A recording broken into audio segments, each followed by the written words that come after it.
158 number की गाथा पर चर्चा कर रहे हैं। यहां स्वचारित्र में प्रवर्तन करने वाले का स्वरूप बताया गया है। तो हमने अभी अभी एक गाथा पढ़ी, फिर से पढ़ लेते हैं।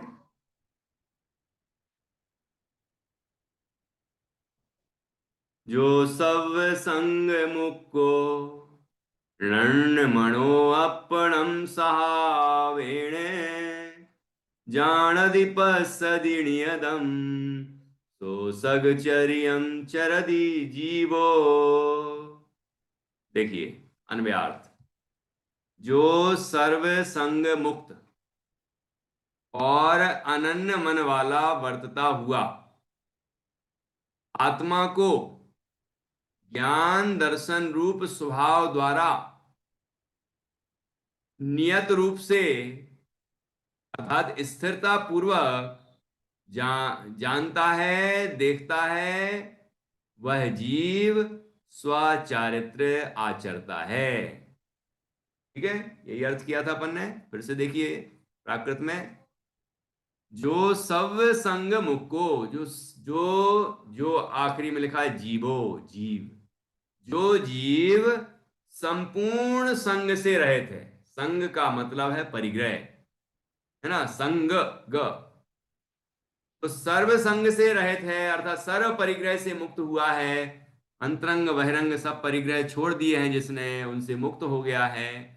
और अनन्य मनो अपणम सहावेण जानदी पसदी, कि अपणो मतलब आत्मा को, सर्व संग से मुक्त होकर अपने आत्मा को अनन्य मनो, अनन्य मन पूर्वक, एकाग्रता पूर्वक, स्थिरता पूर्वक, सहावेण जानदी स्वभाव से जानता है।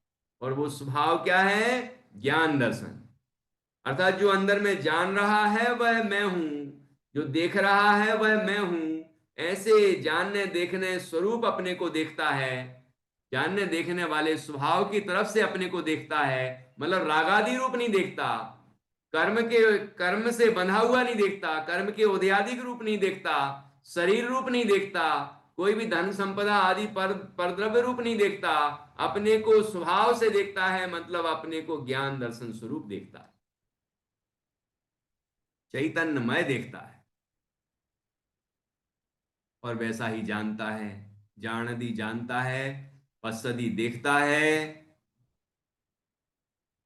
नियतम नियत रूप से, निश्चित रूप से, सो सग समयम, सगचर्यम, वह सो मतलब वह, सगचर्यम स्वचारित्र, चरदी स्वचारित्र को चरदी अर्थात आचरण करता है। स्वचारित्र रूप आचरण करता है वह जीव। ठीक है ना। ऐसी स्वचारित्र का बहुत सुंदर स्वरूप यहाँ पर बताया गया है। हमने जैसे कि समय सार जी की 8वीं गाथा है, उसमें आता है कि मिलेच्छ को मिलेच्छ की भाषा में समझाया जाता है ना। तो ये बात जहां आई तो वहां लिखा कि वो जिस जीव ने आज तक अभेद आत्मा की बात नहीं सुनी, अभेद अखंड एक शुद्ध चैतन्य आत्मा की बात नहीं सुनी, उसे आचार्य भेद करके व्यवहार नए से समझाते हैं। तो क्या समझाते हैं? जो देखे सो आत्मा, जो जाने सो आत्मा, जो जानता देखता है वह आत्मा है। तो इस जीव को समझ में आ जाता, अरे जो जान रहा है अंदर, जो देख रहा है अंदर, वह आत्मा है, वह मैं हूं, है ना। तो आत्मा की पहचान हो जाती है। और ऐसा जानन देखन स्वरूप अपने को देखता है, अनुभव करता है, तो वो स्वसमय लिखा गया यहाँ पर। जानदी पश्यति सवम, जानदी पश्यति नियदम, सो सग समयम चरदि जीवो। ठीक है। अब देखिए टीका पढ़ेंगे। सरल है टीका, ध्यान से सुनना है सभी को। कौन पढ़ना चाहते हैं? यह स्वचारित्र में प्रवर्तन करने वाले के स्वरूप का कथन है। नित्य पढ़ो। यहां से जो जीव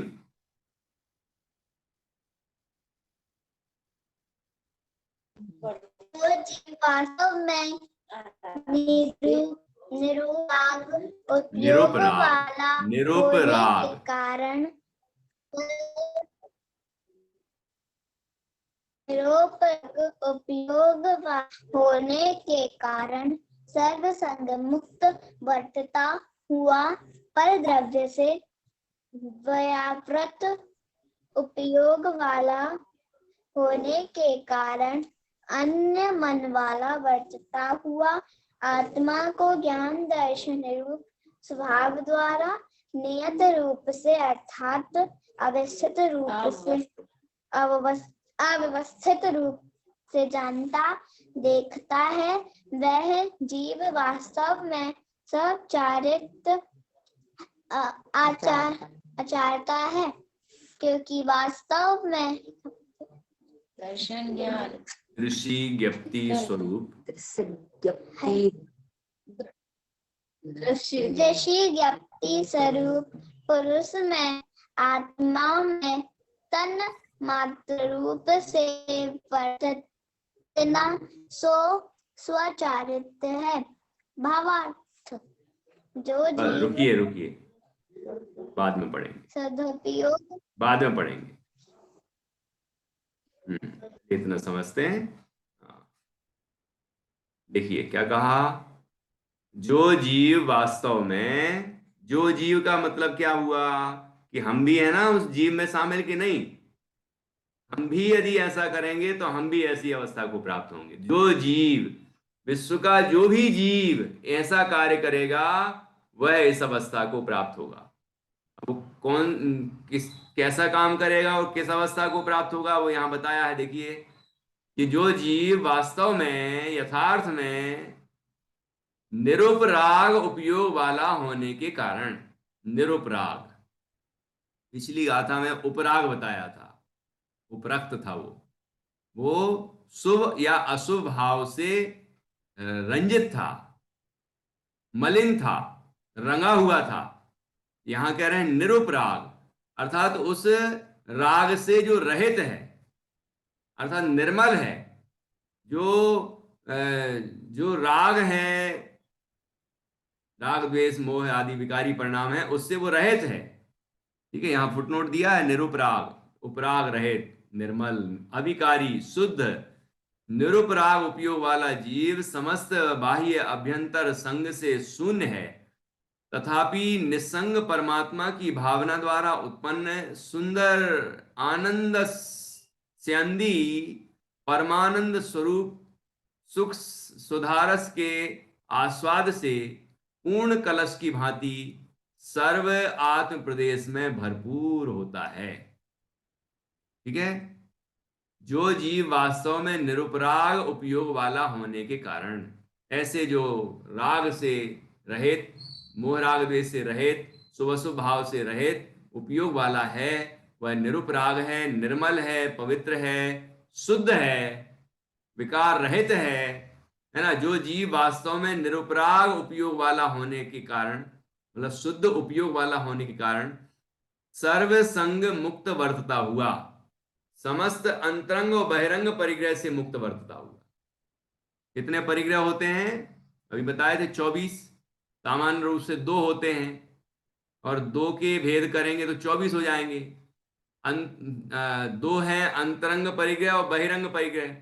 अंतरंग परिग्रह के 14 भेद हैं, बहिरंग परिग्रह के 10 भेद हैं। तो अंतरंग परिग्रह जो हैं 14, वो कौन से हैं?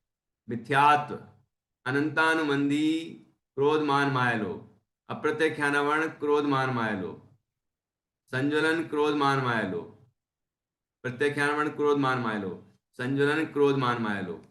ये तो अपन 25 कसाएं गिनाते हैं तब इस तरह गिनाए जाते हैं, अभी वैसे नहीं गिनाएंगे। देखो कैसे गिनना है। मिथ्यात्व, क्रोध मान माया लोभ, और हास्य, रति, अरति, शोक, भय, जुगुप्सा, स्त्रीवेद, पुरुषवेद, नपुंसकवेद। तो 9 तो 9 कसाएं हो गई, 4 कसाएं हो गई, 9 और 4 13, और एक मिथ्यात्व हो गया, तो हो गए 14।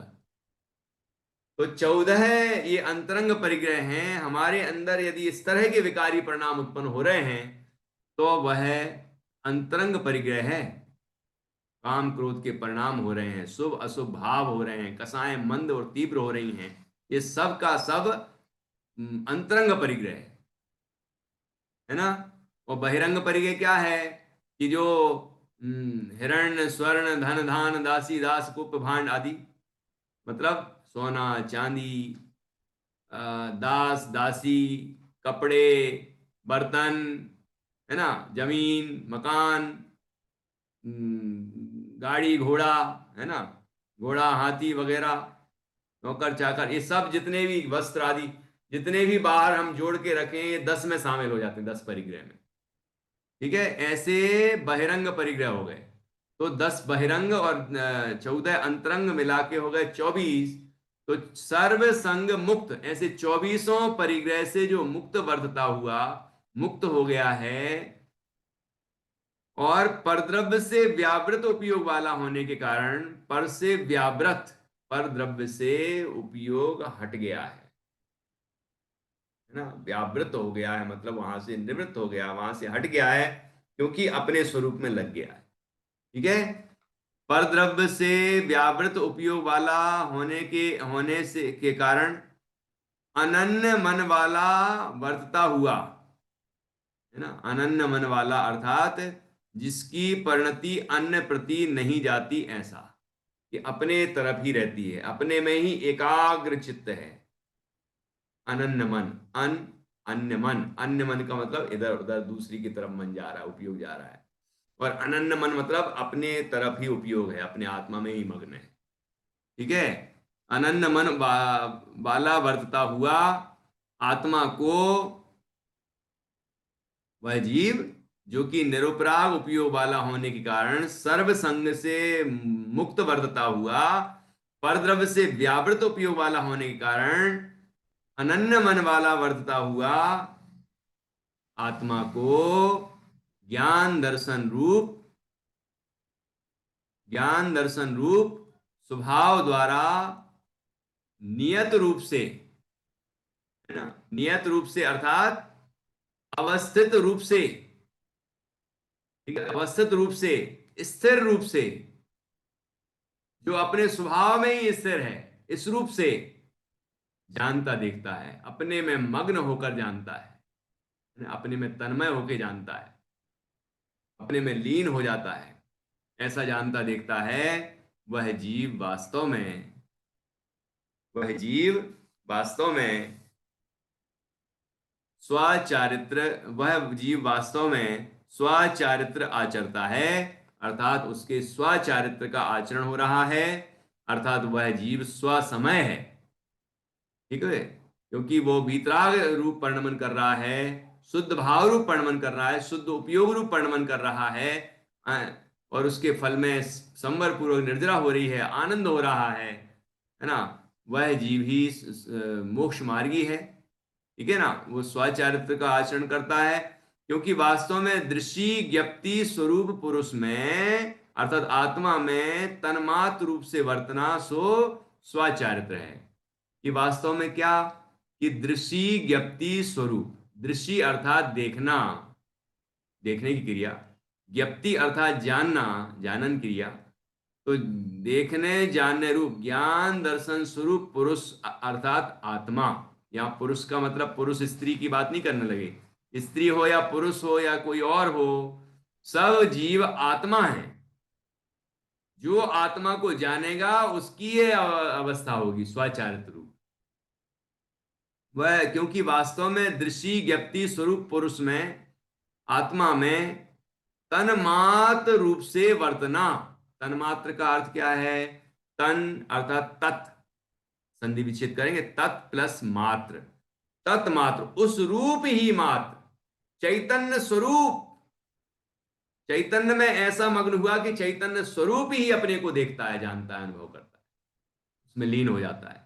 तन्मात्र रूप से वर्तना अपने चैतन्य में, सो स्वचारित्र है। वह स्वचारित्र है, उसको स्वसमय कहते हैं, और वह चारित्र ही मोक्ष मार्ग है। और उससे ही मोक्ष की प्राप्ति होती है, बंधन का अभाव होता है, मोक्ष प्राप्त होता है, परम आनंद होता है। ऐसी ये दशा इस मार्ग से ही प्राप्त होती है, अन्य कोई मार्ग से नहीं। भावार्थ पढ़िए भावार्थ।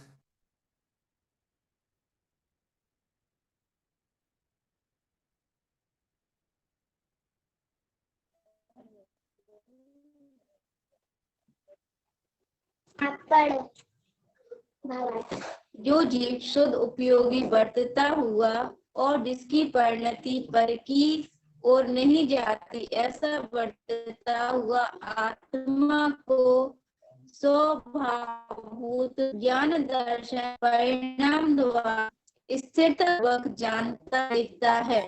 वह जीव स्वचारित का आचरण करने वाला है, क्योंकि दृश्य ज्ञप्ति स्वरूप आत्मा में मात्र दृश्य ज्ञप्ति से परिणत होकर रहना वह स्वचारित्र है। ठीक है, इस तरह से जो बात हमने मूल टीका में समझी, उसी का यहाँ सरल भाषा में स्पष्टीकरण किया है। वही बात है, सुगम है ये भावार्थ। इस तरह से हमने 158 नंबर की गाथा का स्वाध्याय किया। अब इसके आगे 159 59 नंबर की गाथा, 159 नंबर की गाथा की चर्चा हम सोमवार को करेंगे, जिसमें शुद्ध स्वचारित्र में प्रवृत्ति का मार्ग क्या है, किस तरह होता है वह, ऐसी सुंदर चर्चा। और इस गाथा में तक जो बात आई ना, उससे भी ज्यादा स्पष्ट बात आगे आने वाली है, जिसकी चर्चा हम आगे करेंगे। अभी हम यहाँ विराम लेंगे और आगे की चर्चा फिर बाद में करेंगे।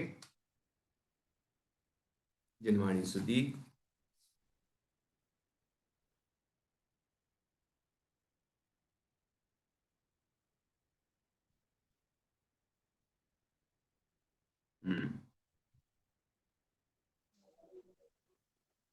विद्या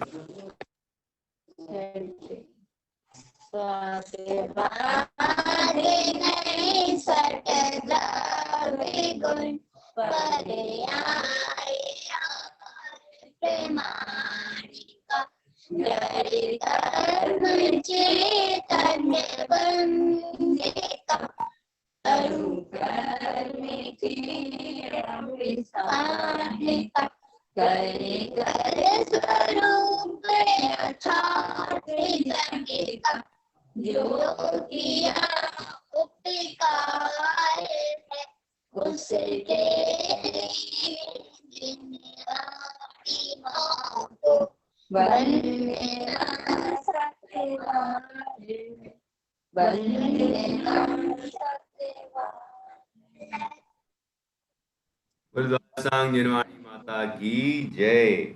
महान जिंधर